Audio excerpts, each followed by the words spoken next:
اچھا اب آ جائیے اس کے بعد اگلا مسئلہ یہ ہے کہ اگر قربانی کے بجائے ہم پیسے صدقہ کر دیں. دیکھیے یہ بڑی کنٹروورسی پچھلے زمانے میں ابھی کچھ عرصے سالوں پہلے ایک دفعہ جب زلزلہ آیا تھا پاکستان میں اس وقت یہ والی کنٹروورسی کھڑی ہوئی تھی. پھر اس کے بعد سیلاب آئے تھے.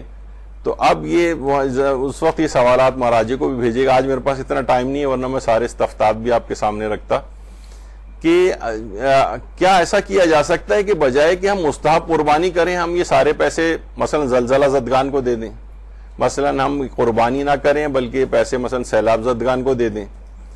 تو زیادہ تر علماء کا ویسے تو اس کے اندر یعنی جب ٹکراؤ ہوتا ہے تو دیکھا جاتا ہے اس ٹکراؤ کی نوعیت کیا ہے, لیکن عام طور پہ لوگ فوراً جو ہے نا وہ متبادل کے اوپر جانے کی اور ان کو اعتراض کرنے لگتے ہیں کہ بھائی ان کو حج پہ جانے کی کیا ضرورت ہے, یہ زلزلہ زدگان کو پیسے کیوں نہیں دیتے, یہ جو ہے مثلا سیلاب زدگان کو کیوں نہیں دیتے. جبکہ نوٹ یہ کیا گیا ہے جو افراد حج و عمرہ اور یہ سب انجام دیتے ہیں یہی لوگ سب سے زیادہ امداد بھی کرتے ہیں. یعنی یہ نہیں ہے کہ یہ والے پیسے بچائیں گے حج پہ نہ جا کے اور ان کی امداد کریں گے, بلکہ وہ دونوں کام کر رہے ہوتے ہیں. تو بہرحال یہ ہمیشہ لوگ جو ہے نا ایک متبادل کی طرف چلے جاتے ہیں. کبھی اس کی واقعی بھی ضرورت پیش آ سکتی ہے, وہ تو علماء پھر گائیڈنس آ جاتی ہے کہ بھئی اس وقت یہ زیادہ ثواب اس میں, لیکن زیادہ تر علماء کہتے ہیں کہ ہر موقع اور محل ہر نیکی کا الگ الگ ہے, دونوں چیزیں ممکن ہے جمع کرنا تو آپ دونوں چیزیں جمع کریں. تو کیا ہم یہ کر سکتے ہیں کہ قربانی مستحب ہے اور جانور اتنے 20-25 ہزار کا بکرا مل رہا ہے اور جو ہے وہ 1 لاکھ کی گائے مل رہی ہے, تو اور غریب کتنے افراد موجود ہیں تو ہم یہ سارے پیسے غریب کو دے دیں. تو آغا سیستانی سے بھی بلکہ اور دیگر مراجع سے بھی سوال پوچھا گیا کہ قربانی کا جانور خریدنے کے لیے موجود ہونے کے باوجود بھی کیا اس کی قیمت مستحق کو دینا جائز ہے؟ تو ان سب کا جواب یہ آیا کہ جائز نہیں. جائز نہیں سے مراد یعنی حرام طور پر تو نہیں, لیکن کہا کہ یہ مجزی نہیں ہوگا, یعنی اس کا قائم مقام نہیں بنے گا جو عید الاضحیٰ کی قربانی کا.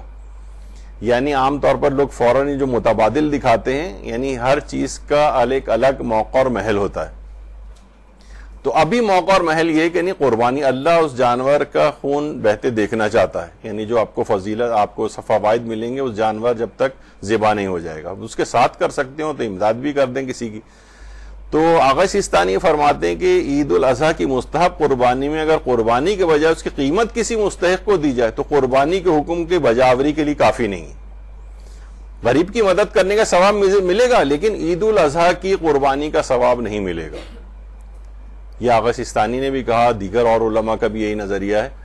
تو بہرحال اس طرح سے اس کے ایک دم سے اس کے عوض اور متبادل پر نہیں جانا چاہیے. اس کے ایک الگ امپورٹنس ہے قربانی کی, اور یہ صرف پیسہ دینے سے اس کا ثواب آپ کو, جیسے بہت سے لوگ کہتے ہیں بھائی یہ کفارے میں کیا ہر وقت آٹا دیے جا رہے ہیں, آٹے کی بھی اس کو ضرورت نہیں, اس کو تو مثلا ابھی بچے کی فیس بھرنی, تو یہ جو فدیہ اور کفارے جو کے اندر آپ دے رہے ہیں تو بہتر ہے کہ اسے پیسے دے دیں. نہیں, اسلام کہتا ہے اجناس میں سے ہی دینا پڑے گا آپ کو.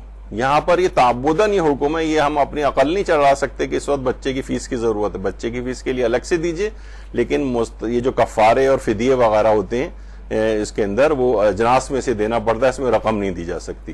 تو اسی طریقے سے فرماتے ہیں مستحب قربانی کے اندر بھی آپ پیسے دینے سے کام نہیں چلے گا, آپ کو جانور ہی ذبح کرنا پڑے گا تو ثواب ملے گا. نہیں, اگر آپ نے کیا اور صدقہ کر دیا وہ پیسے تو صدقہ دینے کا ثواب مل جائے گا آپ کو. لیکن عید الاضحیٰ کی مستحب قربانی جس کا بھی آپ نے سنا, فوری مغفرت, فوری شرف قبولیت, یہ اور جو ہر بال کے بدلے نیکیاں وغیرہ, یہ والا ثواب نہیں ملے گا آپ کو.